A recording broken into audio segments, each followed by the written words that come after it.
الحمد لله رب العالمين الرحمن الرحيم مالك يوم الدين وأشهد أن لا إله إلا الله وحده لا شريك له وأشهد أن محمدا عبده ورسوله أما بعد معزز حاضرین، اللہ کے نبی صلی اللہ علیہ وسلم نے ارشاد فرمایا للصائم فرحتان يفرحهما اذا افطر فرح بفطره واذا لقي ربه فرح بلقاء ربه۔ اللہ کے نبی صلی اللہ علیہ وسلم نے ارشاد فرمایا روزے دار کے لیے خوشی کے دو وقت ہیں، ان دو مواقع پر روزہ دار انسان خوش ہوتا ہے۔ ایک تو جب روزہ کھولتا ہے یا جب روزہ ختم کرتا ہے یعنی عید مناتا ہے، اور دوسرے جب اللہ رب العالمین سے اس کی ملاقات ہوتی ہے تب۔ ان دو حالتوں میں روزہ دار انسان خوش ہوتا ہے۔ گویا کہ اللہ رب العالمین نے خصوصیت کے ساتھ روزے داروں کے لیے خوشی کے یہ دو مواقع رکھے ہیں۔ ایک تو روزانہ جب انسان افطار کرتا ہے تو وہ اپنے دل میں خوشی اور مسرت محسوس کرتا ہے، یا جب پورا مہینہ مکمل ہو جاتا ہے اور عید الفطر کا وقت آتا ہے اور روزے ختم ہو جاتے ہیں تب بھی انسان بہت خوش ہوتا ہے کہ ہم نے اللہ تعالیٰ کی عبادت اور بندگی کر لیا۔ اور دوسرا موقع وہ ہے جب انسان کی اللہ رب العالمین سے ملاقات ہوگی، اس وقت اللہ تعالیٰ اس کو خوشی اور مسرت دے گا کہ اس نے دنیا میں روزے رکھے تھے۔ اس وقت خوشی کی وجہ یہ ہوگی کہ اللہ رب العالمین اپنے روزے دار بندے کو جو جزا، جو ثواب اور جو بدلہ دے گا وہ بے حد و حساب بدلہ ہوگا۔ اس لیے اس موقع سے اللہ رب العالمین اپنے روزے دار بندے کو خوشی عطا کرے گا۔ اب یہاں آپ سوچیں کہ انسان جب روزہ کھولتا ہے تو خوش ہوتا ہے، اس کا دل مسرور ہوتا ہے۔ وجہ اس کی یہ ہے کہ انسان جب عبادت اور بندگی کا کوئی عمل کرتا ہے تو کرتے ہوئے انسان کو مشقت لاحق ہوتی ہے، پریشانی لاحق ہوتی ہے۔ وہ پریشانی جب عبادت پوری ہوتی ہے تو وہ ختم ہو جاتی ہے پریشانی، البتہ بعد میں اس کا ثواب اور اس کا اجر انسان کے لیے باقی رہتا ہے۔ اس کے الٹا معصیت ہے، معصیت کو اللہ تعالیٰ نے لذیذ بنایا ہے۔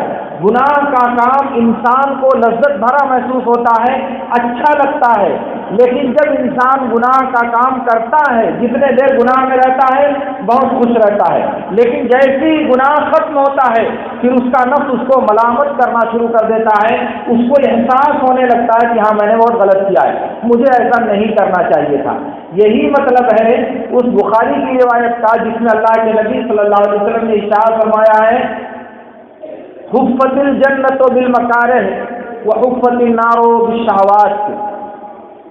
جنت کو دشواریوں اور پریشانیوں سے گھیر دیا گیا ہے، یہ پریشانیاں کراس کرنے کے بعد انسان جنت میں جائے گا، اور جہنم کو آسانیوں، لذتوں اور خواہشات سے گھیر دیا گیا ہے۔ جس قدر خواہشات میں انسان زیادہ داخل ہوگا، جس قدر انسان لذتوں میں زیادہ داخل ہوگا، اسی قدر وہ جہنم کے دروازے کے زیادہ قریب ہوگا۔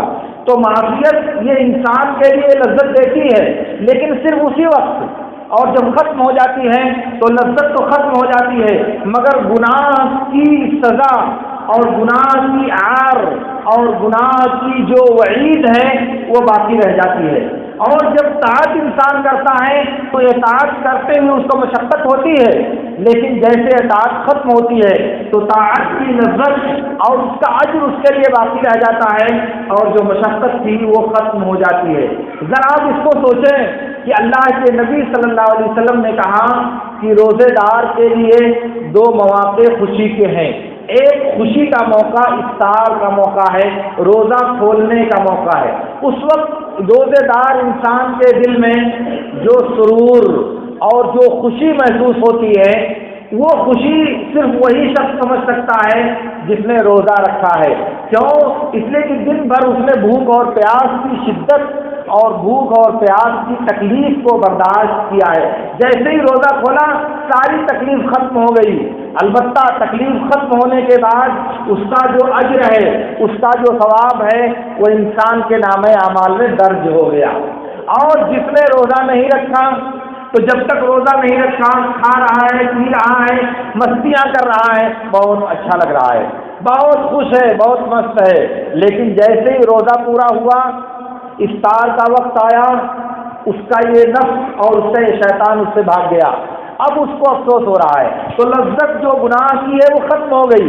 البتہ اس کا جو عذاب اور اس کا جو گناہ ہے وہ باقی رہ گیا اور انسان کا پیچھا کرنے لگا. انسان کا نفس اس کو ملامت کرنے لگا اور یہی چیز ایمان کی علامت اس کے پاس باقی رہی ہے کہ وہ رب کی نافرمانی کرتا ہے. نافرمانی کرنے کے بعد اس کا نفس اس کو جھجھوڑتا ہے، اس کا نفس اس کو ملامت کرتا ہے، یار ایسا نہیں کرنا چاہیے. پھر اگلے دن وہی کرتا ہے. لیکن وقتی طور پر جب وہ گناہ کر کے فارغ ہوتا ہے تو اس کا نفس اس کو کچوکے لگاتا ہے، اس کا نفس اس کو زخم پہنچاتا ہے، اس کو لعن طعن کرتا ہے. اس کو سمجھ میں آتا ہے یار غلط کام کیا، ایسا نہیں کرنا چاہیے تھا. یہ میں عرض کرنا چاہ رہا ہوں میرے دوستو، وقتی طور پر معصیت کے کام میں انسان کو بھلے سے لذت محسوس ہو، مگر اس گناہ سے فارغ ہونے کے بعد وہ لذت ہمیشہ کے لیے ختم ہو جاتی ہے. البتہ وہ عذاب، وہ گناہ اور اس کی سزا ہمیشہ کے لیے انسان کا پیچھا کرتی ہے اور انسان اس کا شکار ہو جاتا ہے. اس کے برخلاف عبادت کوئی بھی کیا جائے وہ عبادت مشکل ہوتی ہے. اس کے لیے انسان کو زحمت اٹھانی پڑتی ہے، اس کے لیے انسان کو مشقت، ہمت اور تکلیف گوارا کرنا پڑتی ہے. اس کے بعد آ کر کے انسان عبادت کرتا ہے. لیکن جب تک کرتا ہے تب تک پریشانی میں رہتا ہے، تکلیف میں رہتا ہے، آرام چھوڑ دیتا ہے. ٹھنڈی ہے وضو کر کے مسجد میں آتا ہے، جب تک وضو کرتا ہے تب تک تکلیف ہوتی ہے، پریشانی ہوتی ہے. نماز کے لیے آتا ہے، راستے میں ٹھنڈک لگتی ہے، اس کو پریشانی محسوس ہوتی ہے. لیکن جب فارغ ہوتا ہے نماز سے تو اس کا دل مطمئن ہوتا ہے، اس کا دل خوش ہوتا ہے، کیونکہ جو تکلیف عبادت کے لیے اٹھائی تھی وہ تکلیف ختم ہو گئی. لیکن اس کا جو بدلہ تھا، اس کی جو جزا تھی، اس کا جو ثواب تھا وہ اس کے حق میں لکھ دیا گیا. تو اس لیے عارضی منفعت یا عارضی لذت پر نظر نہیں رکھنی چاہیے. وقتی طور پر اگر انسان کو اچھا لگے، وقتی طور پر انسان کو اگر مسرت لگے تو صرف چند لمحوں کی بات ہے. جیسے ہی گناہ کے وہ لمحات ختم ہوں گے ویسے ہی آپ کا نفس اور آپ کے عمل کی شامت آپ کا پیچھا کرے گی.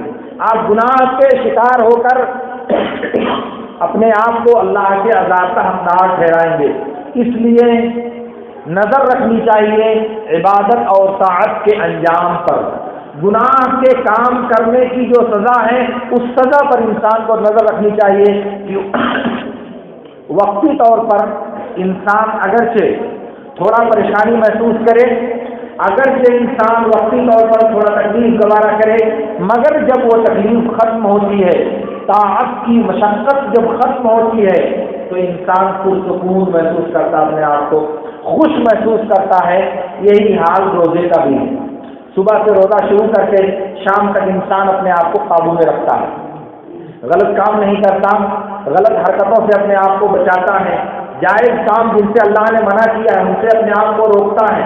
کھانا پانی سب موجود ہے مگر پھر بھی نہیں کھاتا، تکلیف ہوتی ہے لیکن اسے کیا کرتا ہے، شرح صدر کے ساتھ خوشی خوشی وہ گوارا کرتا ہے کہ ابھی چند لمحے اور باقی ہیں، چند گھنٹے اور باقی ہیں، اس کے بعد یہ روزہ ختم ہو جائے گا. اور جیسے ہی انسان افطار کرنے بیٹھتا ہے اس کی خوشی کا ٹھکانہ نہیں ہوتا، اس کی مسرت کا عالم کیا ہوتا ہے تو ہر فرد اپنے سے محسوس کرتا ہے کہ کتنا خوشگوار اور کتنا اچھا اور کتنا بھلا محسوس کرتا ہے وہ انسان جو روزہ رکھ کر کے افطار کرتا ہے. اس کو الٹا کر دیجئے، جو انسان دل میں روزے کی مشقت برداشت نہیں کرتا، بھوک کی شدت نہیں جھیلتا، پیاس کی پریشانیوں سے دوچار نہیں ہوتا، وہ جب افطار کرنے بیٹھتا ہے تو اس کو لذت ملتی ہے، اس کو مزہ آتا ہے، اس کو خوشی ہوتی ہے. نہیں میرے دوستو، اس کو کچھ بھی خوشی حاصل نہیں ہوتی. کیونکہ خوشی وہ ہے جو انسان کے دل کو مسرور کر دے، مسرت وہ ہے جس سے انسان کا دل جھومنے لگے، اصل شادمانی وہ ہے جس سے انسان کا ضمیر خوش ہو جائے، اور پھر اس کے نتیجے میں اللہ رب العالمین سے جو اجر دے گا وہ اس پر مستضاد ہے۔ یہ دنیا میں انسان کے محسوس کرنے والی چیز ہے، اور جو اللہ نے اجر تیار کر رکھا ہے وہ اس کے اوپر ہے۔ اس کے الٹا جو انسان وقتی لذت، وقتی آسانی اور وقتی سہولت پر نظر رکھتا ہے، وہ سہولت وقتی طور پر اس کے لیے بھلے سے بہت اچھی لگے، بہت خوش رہے، یار ان کو بیوقوف بنا دیا، یہ کر دیا، کوئی نہیں جان سکا کہ میں آج روزہ نہیں رکھا، کسی کو پتہ نہیں چلا کہ آج میں نے پانی پی لیا روزہ نہیں رکھا تھا، یہ بات تو صحیح ہے، لیکن جیسے ہی معصیت کا وہ وقت گزر جاتا ہے، وہ ٹائم جب آپ کراس کر جاتے ہو تو پھر آپ کا نفس کیا کہتا ہے؟ آپ کو خوشی ہوتی ہے، کچھ راحت محسوس ہوتی ہے، ظاہر نہیں، کیونکہ نفس پیچھا کرتا ہے کہ یار وہ نہیں کھانا چاہیے تھا، یار وہ روزہ رکھنا چاہیے تھا، بلا وجہ میں نے ایسا کر دیا۔ تو میرے دوستوں، اللہ کے نبی صلی اللہ علیہ وسلم نے روزے دار کی خوشی کی یہ جو مواقع عطا کیے ہیں، ان سے وہی شخص مستفید ہوتا ہے جو در حقیقت اور حقیقت میں روزہ رکھتا ہے، بھوک اور پیاس کی شدت برداشت کرنے کے ساتھ ساتھ اپنے اعضاء اور جوارح کو بھی رب کی بندگی میں لگا کر کے رکھتا ہے۔ اس کے برخلاف جو دوسرے لوگ ہیں جو چند لمحوں کی لذت، چند لمحوں کی آسانی اور چند لمحوں کی آسائش پر نظر رکھتے ہیں، وہ اس سے فائدہ نہیں اٹھا پاتے اور اللہ رب العالمین کے عذاب کے شکار ہو جاتے ہیں۔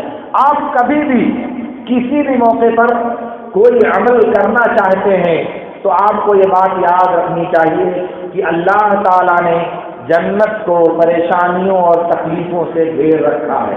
یہ پریشانیاں کراس کرو گے، یہ تکلیفیں جھیلو گے، ان دشواریوں کو کراس کر کے جاؤ گے تو جنت کا دروازہ ملے گا، اور اگر یہ پریشانیاں نہیں جھیلو گے تو ظاہر ہے کہ جنت آسانیوں سے نہیں گھری ہوئی ہے۔